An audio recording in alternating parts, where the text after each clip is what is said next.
This is the Politics of Everything, and I'm your host, Amber Daines. Welcome to the podcast where we want to discuss the politics of everything, from money to motherhood, nutrition to narcissism, startups to secularism, the environment to equality, and much more. Our guests are experts in their field or topic of choice, even if you've not yet heard their name. This is a bipartisan podcast, so while we love exploring varied views and get a buzz from a healthy debate, by no means is this a one-sided forum for any one political view. So please listen up and enjoy the politics of everything. This is episode 2 of the Politics of Everything. I'm Amber Daines. Today I'm in conversation with Gene Corbett, whose passion and experience in the driver training industry spans more than 15 years. Gene is a former professional driving instructor of the high-performance kind. He's widely regarded as one of Australia's leading road safety advocates with a program he created in 2004 called Total Driver, designed to reduce road accidents and save lives. Fittingly, he's here discussing the politics of road safety. Welcome, Gene. Hi, Amber. How are you today? Really good. Look, let's just get into this. So, in Australia, like many countries, getting your license is a rite of passage for teenagers and young adults. It's a sign of freedom and independence, finally, from your parents. The system seems to have changed a bit since I got my L&P plate some 24 years ago. What do you make of the current system and why? Well, actually, the system hasn't changed at all. They gave it a bit of a facelift, which is like injecting Botox into something where it's still originally what it was. And they called it the graduated licensing scheme. Now, in merits, it's got some great ideas, but it was all based on flawed data by an author called Christie, who was commissioned to write it for the government to express their point of view. And it is so poor in its execution, it doesn't even stand up to peer review. So while we've got these great initiatives such as you have to practice for 12 months and get 100 hours, we've completely forgotten that practice is fine, but only if you know what you're practicing. So we don't send our kids off to the football field so they each work out how to coach each other. We go looking for the best coach we can find. We don't send them to a school thinking that they're going to be sitting in a classroom and they'll somehow work out how to coordinate themselves. We send them to the school based on reputation with the best teachers that gives the best outcome. But with this subject, we suddenly say the kids can teach themselves how to drive, and all we need to do is sit down, shut up, and let them work it out, and they'll be safe.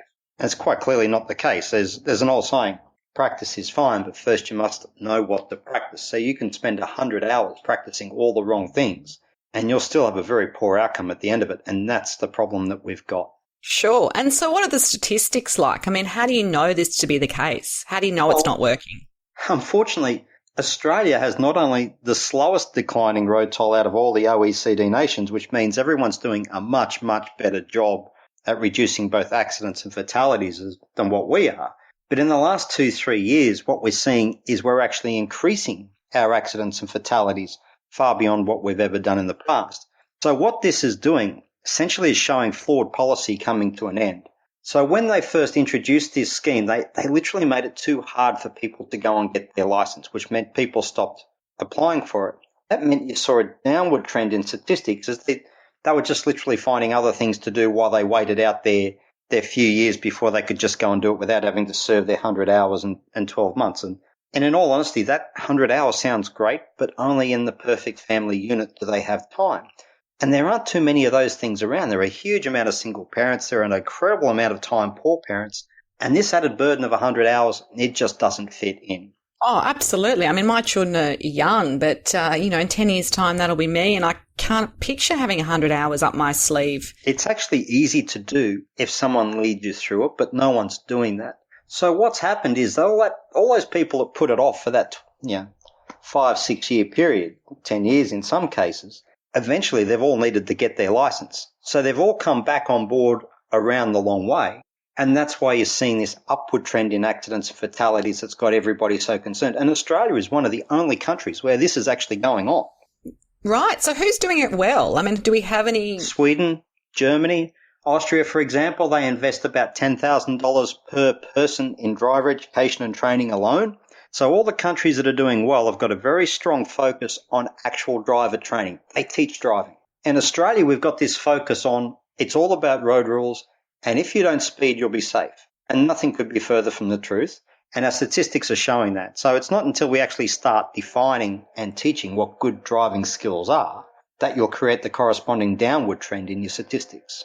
That's really interesting. So what experiences do you personally have that made you so passionate about, moving the needle on this? Oh, it's quite funny. When I started, I was a little kid that grew up in the middle of New South Wales, and one of my great dreams when people ask what you want to do is I wanted to travel the world, teach people how to race cars and change the way we educate drivers. And when everyone would pick themselves up off the floor laughing, they would all say universally, who the hell's going to pay someone like you to do something like that?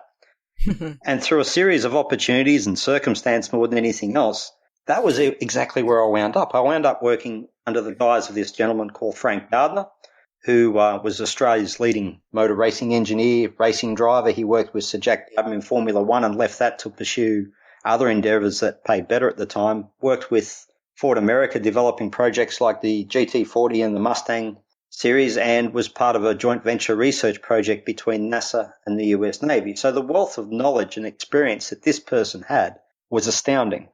And then as my experience grew, I started contracting to other brands, and the highlight of my career was making it into Mercedes-Benz as part of their F1 gig in 2003.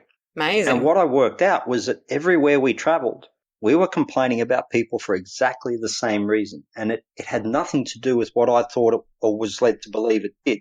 And the other intriguing part was we would all say universally someone needs to fix this, the manufacturers, the insurers, or the government. And really, it's none of their problems. It's quite interesting from an industry perspective. We were depending on somebody else to feed us clients and pay for the clients. And I guess there was more learning that went on. There was more experiences, but I realized what we were doing was really one piece of a very big puzzle. And that the ones that really needed this skill and the knowledge were the ones that were starting out, not the ones that were experienced. And that was why we developed the Total Driver program. So with the program, how does it interact with what currently is happening? Obviously, there's a, whopping, you say 3,000%, which is crazy, spike in post-license accidents in recent years, and 5 times the fatality rate for sort of older and, if you like, more experienced drivers. Surely the government can't be happy with this. How are you sort of interacting with them on this change? Well, I guess there's a few parts to that, and it's quite a long question what you just asked. The first part is they actually identify the problem. They call it the default, and it means what happens if we don't do anything, and that's how the legislation is written. It's how budgets are set. So it's a very cottage-based industry. It's just been homogenous in growth, and the problem is everyone that's in there setting policy has come from that industry. And they all think they're doing it right. And they all think if we just follow the rules that people won't crash. And the statistics are very telling that that's just not the case. Now, if you look at it from a business background, if you designed and implemented a new program for your workplace and the figures didn't rise by a percentage, they actually dropped through the floor by 3,000%, you would say that you failed massively in meeting the outcome of your objectives. But we're not thinking like that with this driver training thing. We're actually doing the opposite, and we're blaming the end person for the result of the poor training that they've received. So that's where the industry standard basis lies. And the hardest thing we had to learn was that, we never expected assistance, politically speaking, but what we didn't anticipate was outright hindrance, politically speaking. So the reality of our program moving forward is it identifies and connects with consumers who want a better outcome for their kids than traditional based driving lessons, because there's nothing that actually qualifies what a driving lesson is, what value you get for it, or if it's anything other than just passing the test. Absolutely. So, I guess the federal government's, Keys to Drive program has $15 million in funding per annum. Well, that's $15 million per year. Right. So, if that's money, it's still a significant amount of money. What else could they be doing? How could they be interested? What you do? If you were given the job today, what would you be doing? The first thing I would do is shut that program down. Now, the Keys to Drive program follows on from the methodology of their current graduated licensing scheme. And that means that if we just sit down, shut up, and let kids work out how to do it their own way, that they're going to be safer. Now, if that was the case, we would never be in this position, as that's how we all learned how to drive. In fact, when I first started out and I had my interview, which was a tryout session at the BMW Performance Driving Centre, I went there with the mindset that a kid from the bush was going to show these city slickers just how good driving could be done. And my ego copped a massive hammering over that first 3-day program. Well, the only thing that they've been able to work out how to do with Keys to Drive is not develop an understanding of driver education actually is, and not develop an instructor training program that was thought through and matched up with a methodology. In fact, the only thing you need to do to become a driving instructor is a 4-day course in how to run a small business, and you're actively told you'll learn the rest as you go. The only thing you need to be a driving examiner with any one of the Department of Transports is an internal course on the road rules. So they're not even qualified under a training and assessment criteria, which is a certificate 4. They're not experienced within driving instruction, so they don't have the certificate 4 to match up with that. And they have no relevant industry experience. They're literally people that apply through the public service, or they come from the front desk of a transport centre and they whack through a course on road rules and suddenly they're the assessors. So the variance in the assessment process is horrendous. So the only thing that they've achieved with Keys to Drive is to give select schools that subscribe to their methodology the ability to have free clients because they'll pay for a driving lesson per student, which is actually anti-competitive in nature. Now, that to me is a huge waste of resource. And at the end of the day, it's not making our roads and our people any safer. So, believe it or not, their only benchmark for the success of a Keys to Drive instructor is how many free lessons that they were able to do. So from a business perspective, if you couldn't create success when the government was paying your clients to attend, you've got some serious issues. Oh, totally. I absolutely agree as someone in small business. With your Total Driver program, it actively changes the driver behaviour from reactive to proactive and reduces post-licence accident rates of new drivers by 75%. All this from a man who used to race cars, interesting. And the program has been validated by leading road safety organisations and Griffith University. When you developed this program, what were the stepping stones? How did you know how to do it? We didn't. And that was the intriguing part. I thought we did. And we had this global experience of skills and knowledge and this methodology that what we had to do was actually teach what driving was about, so how to break it down. And the key thing that I learned from my questions about what I was doing for a living was the number one thing we taught people how to do was buy time. So the trick is our brain can't process speed. And everything it wants to do is perfect for our biological environment. The moment you put them behind the wheel of the car, you introduce speed, and it's not calculating that. So everything it wants to do in response to a threat, a crisis or stress is the exact opposite of what the car needs to do. So we designed a program that was all aimed at retraining how they processed that threats and hazard information to manage this new environment. So it's like taking the operating system out of a Mac and putting it into a PC and wondering why it won't work. We rolled it out probably 6 or 7 times where we'd roll it out. We'd trial it in the field. We'd do our own test and measures. We'd realize how much we had to learn about this environment. We'd roll it back. We'd rewrite it. We'd re-script it. We'd go through it again. Once we had that right, we then had to develop an instructor training program because it's all on the caliber of the instructor as to the success of the student, like any form of education. And then we had to develop our own intranet or back-end web system to be able to manage the business so we could cope with growth on a large scale. And then we had to modernize it with phone applications and those sort of things for the in-field operations. And then we had to realize that what we were really doing was such a big task that we separated it out. So the practical is what's concentrated on the road with the skills-based training. The theoretical is based on what we do with the parents. So we support the parents with free information to teach them how to support the journey we're taking the students down on. We developed a system where we produced live reports of performance. So we had transparency and we included them within the learning process. Then we had to develop a mentoring program to keep them on the same page. So the parents are receiving a free high-end driving program as part of the learning that their kids are taking. And then we had to turn it into a commercial model so it could be independently successful, despite the fact we weren't receiving any assistance from government. So it was a massive undertaking for something that should have been quite simple in theory. It's once you get started, there's so much more to it. Just on the actual, how you get it out to people and how you deliver it. I mean, how much does it cost if you are, a parent of a teenager or young person who's learning to drive? I mean, what does it cost you? How long does it go for? How accessible? It's quite comparable to the industry standard. So in other words, we phase the programs over 3 months, which is 1 session per week.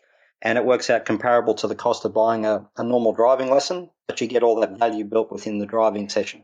So you get more bang for your buck per se, which is great. 100%. I guess that leads me to the next area I want to explore, which, what do you think are some of the best, most practical ways that Australian drivers could reduce the road toll? I mean, is it just about defensive driving, more experience, more supervision? I mean, what are the sort of elements? You've touched on the way in which our brains can't process speed. What else do you need to do?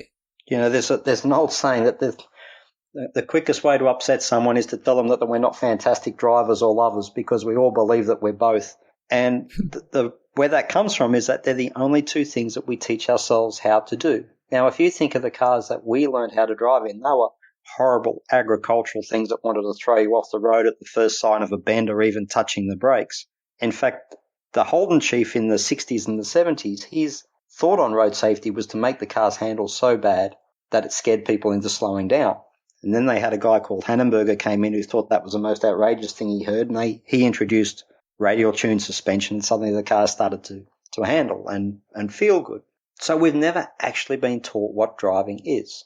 So the first thing everyone needs to do is re-engage and find that passion, that fun of going for a drive again and connect with that. Everywhere you can go, there's so many things you can see. There's trips to take your families on. The next step is to find a good course, and there's lots of courses around, but the industry's failing is it doesn't understand what driving is. So a lot of courses are based on how to control loss of control, which is skids and understeer and braking and so forth. But you can't teach someone to control what they deliberately lost control of. But there are some good courses out there, so find one of those, and then each time you go for a drive, practice. Just practice looking up at that big picture. Practice anticipating what everyone else is thinking and doing.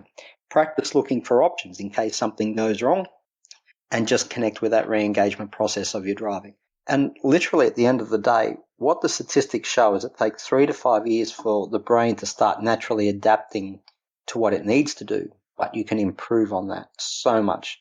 And then you need a good driving technique, which is all about what they call postural stability, which is all controlled relaxation. Interesting. It's such a different way to think about just getting in your car and going somewhere. I mean, you also have some tips maybe for, you were saying that the speed limits are artificially low that we set, which is actually worse than no speed limits in some ways. 100%. What does that really mean, and how can we sort of get better at driving on an everyday level? Well, the speed limits were set back in the 60s and the 70s with these horrible cars that we were speaking about. And then somewhere along the line, people thought it was safe, and if we increased the speed limits, then they were all going to die and go to a very bad place. That's quite simply not the case. What's happening is these low speed limits, they're artificially low, create a disengagement of the driver.